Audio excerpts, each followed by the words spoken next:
talking about the broad definition of prosocial behavior, that is doing things that are socially competent and adaptive, or the narrower definition of doing things towards others' benefits, either definition works when we think about types of prosocial behaviors. And that is, on the outside, we can see some types of behaviors we would describe as being prosocial very early on in infancy and in childhood. Some of the earliest types of prosocial behaviors that we see emerge are comforting.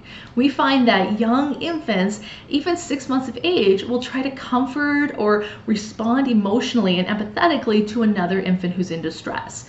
We often see young toddlers go over and they'll hug people and they'll take care of people, and young children, if somebody else falls down, even if it's a parent, kids will go to their parent when their parent is hurt and they'll hug them.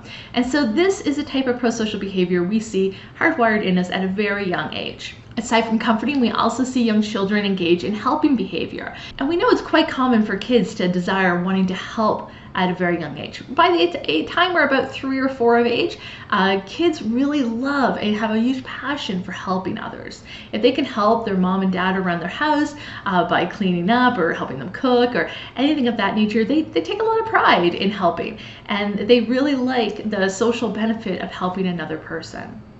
We also see sharing. Sharing is something that many of us struggle with throughout our lives, but kids will start to negotiate sharing around the same age, 3 or 4. It's never easy if they have to share a prized object, but if there's enough things around and the resources are not scarce, sharing is something kids can master in the preschool years.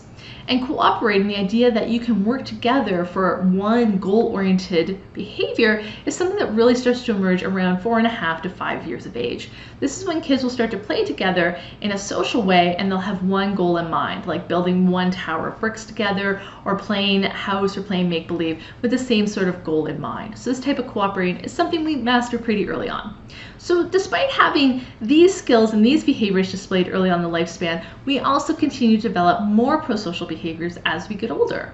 By adolescence, we start to see people engage in what we call volunteering. This could be organized volunteering through clubs and extracurriculars or nonprofits. It could also just be more informal volunteering, like helping a neighbor with groceries, for instance.